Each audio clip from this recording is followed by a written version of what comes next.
Having said that, let's use an example to analyze this rhythm. Would we say the first question was, is this rhythm regular or irregular? So this rhythm is regular. The next thing is, what is the heart rate? Let's count how many small boxes. So now let's divide the small boxes.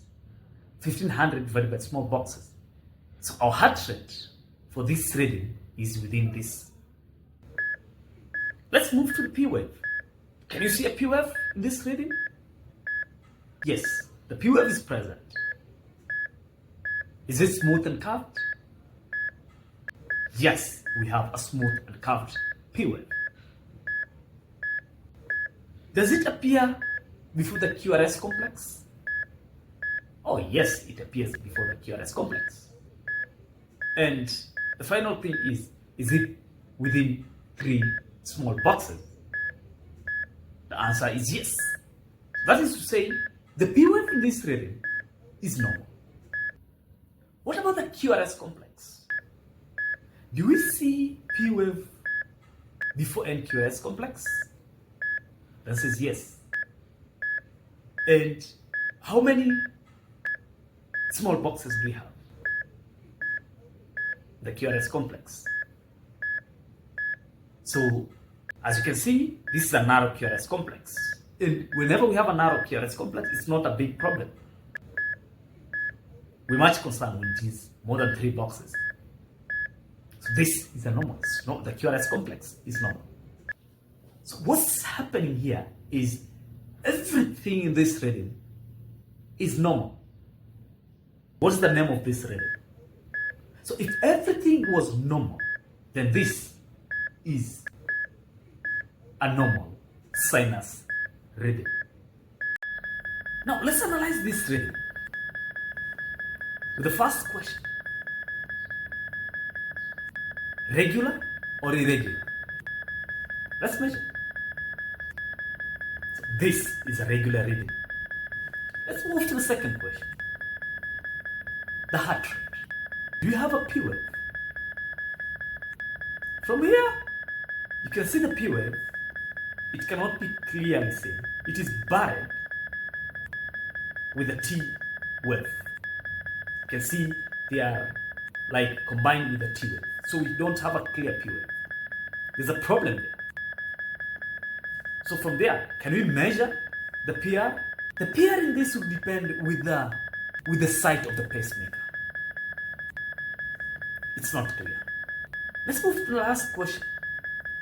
The QRS complex. Is it present? The answer is yes. You can see the QRS complex. It's narrow. That we said, when it's narrow, we're not much worried. So if it's narrow, so what is the problem with this rhythm? You can see everything is normal except the QRS. 2 things. The heart rate and the P wave. From here we can say that this is a narrow complex tachycardia, or we can say it's an arterial tachycardia. But when you look at this tachycardia is originating from the atrial. When you analyze it, this impulse is not from the SA node. It's not being controlled by the SA node. When you see this, it's not being controlled by the SA node. We have other external. We have multifocal fire, and this is what is causing this. So for this rhythm, this is what we call the SVT, or the supraventricular tachycardia.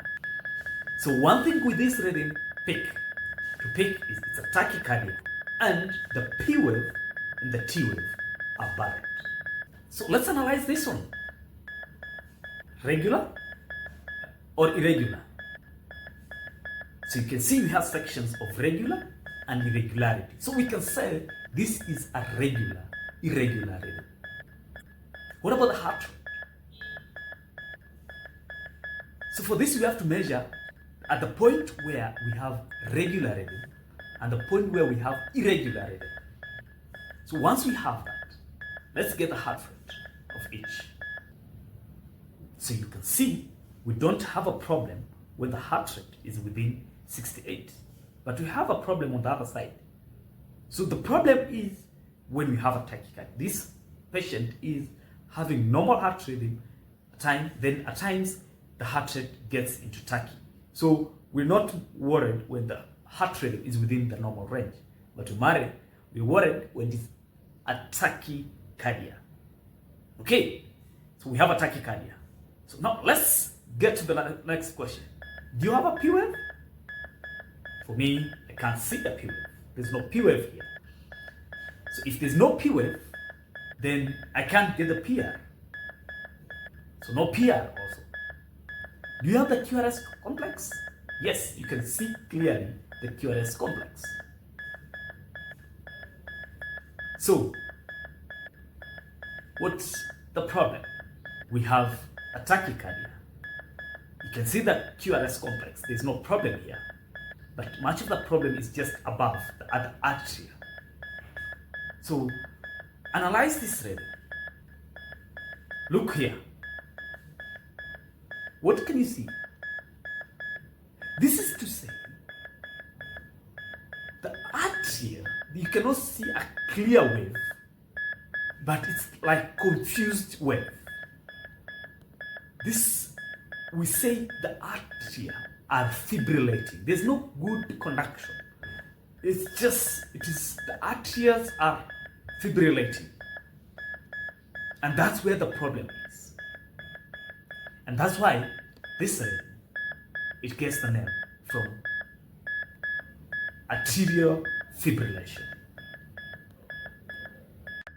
So let's look at this rhythm. Can you recognize it? We said don't rush, let's analyze it. The first question, regular or irregular? This rhythm is regular. Okay, let's ask our second question. What is the heart rate?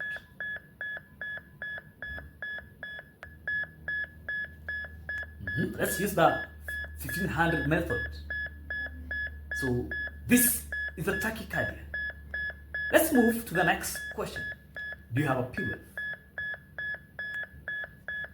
But the question should be, is it smooth and curved?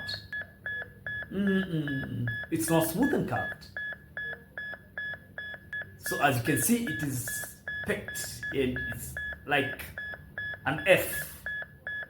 Like elevated. So it's picked and like bending. Okay? So we call these flutters. What about the QRS complex? Present. Yes. Does it appear before the P wave? Yes. Is it within the three small boxes? It's narrow. We said when we have this, we don't have much problem. We're not much worried. So, everything here is okay except at the atrium. Look at the P wave. The flutters is the problem.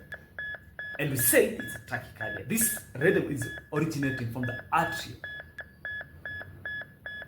So what do we call this? From that, this is atrial flutter.